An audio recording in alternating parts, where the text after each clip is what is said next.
IELTS speaking test. This today is August 15th, 2026, and I'm practicing.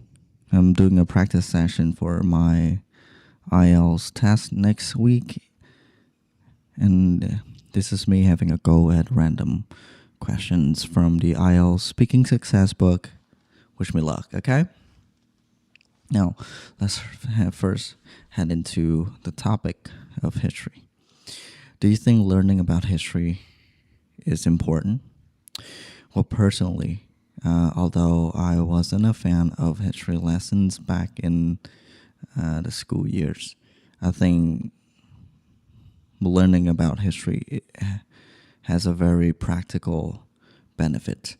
It helps people to understand more of the world around them, what happened before them, and most importantly, learn about the patterns that might happen in society to really make use of them. Do you like to learn about history? Well, as I just mentioned, I'm not totally a fan of history during high school, but if it's an interesting topic, that really arouses my curiosity, then I really don't mind sitting maybe 40, 50 minutes listening to his historical facts. Do you think history should be a compulsory school subject? Well, it depends, really. I think for primary school students and secondary school students, I think we should make it a mandatory subject. But we have to really rethink the way we're teaching history. And that's like one of the most pressing issues about this. But for high school students, they have a lot at their plate. They have a university entrance exam to take, so I think it should be optional for them. What do you think is the best way to learn about history? I think the biggest appeal with history is imagining what was happening, right?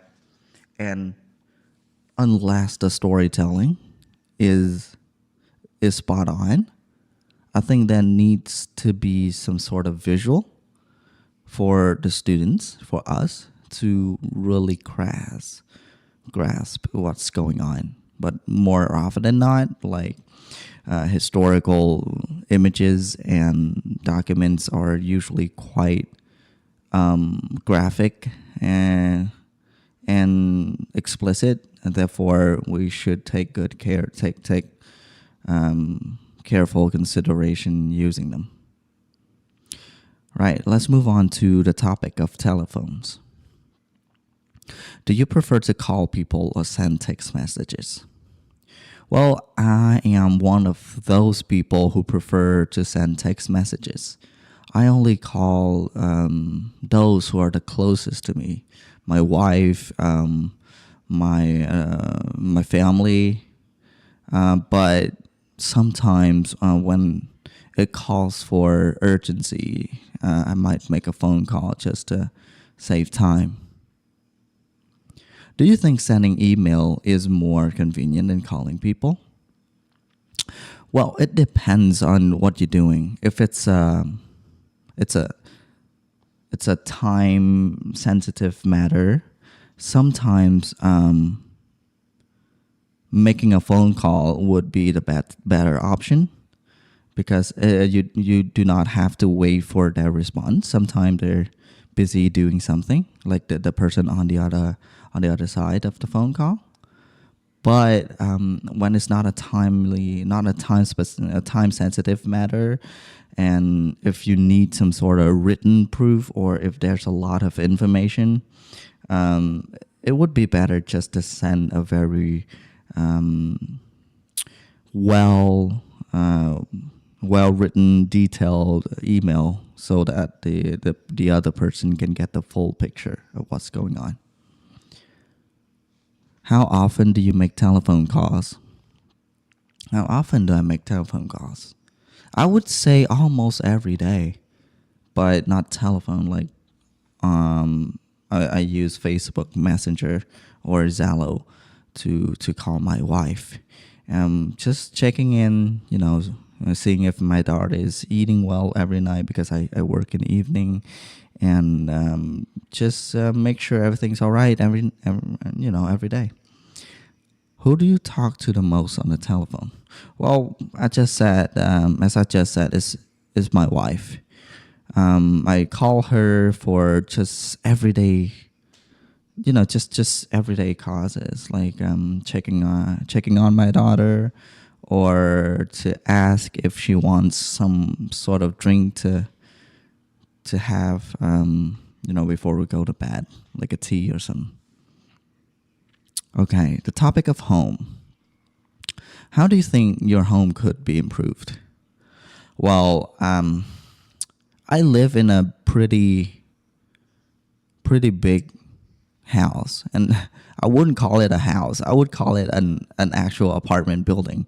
Well, there are 3 stories, but it is, imagine like a Lego house. You're putting boxes together.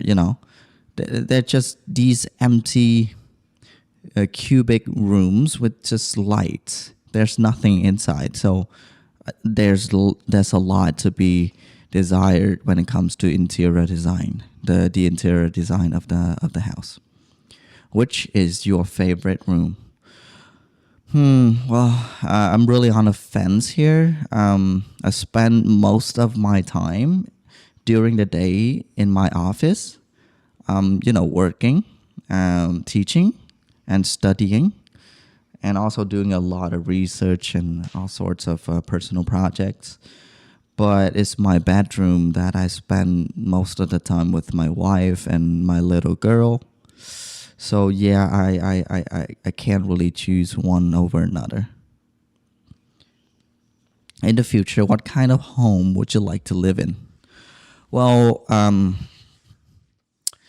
I can imagine myself still living here in this house, but I would like my home to be a smart home. That everything can be controlled via my smartphone. Let's say the lighting, the curtains, even the gates, the doors, the locks can be controlled using an app on my phone. That would be awesome. Is your neighborhood a good place for families with children? I wouldn't say so. I live in an out of the way part of the town, and we haven't got asphalt street yet. It's gravel, so it gets really really muddy during the rain season, and really really dusty during the dry season. I don't think it's very healthy for the kids to play on the street, and also the lighting's been misbehaving, so it can be quite dangerous if cars or bikes are speeding on the street. Okay, so that's the end of part 1.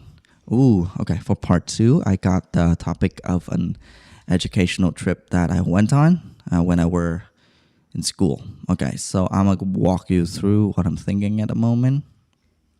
Okay, so what I'm thinking now is, let me turn on my note.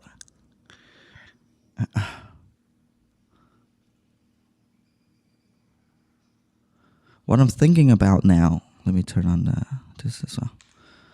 It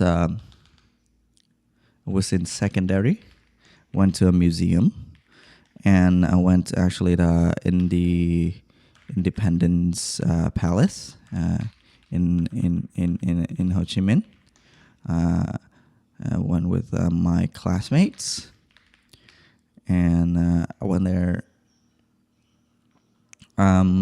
What I learned about was the history of the building, the history of the tanks and the helicopters, and the planes that were on display.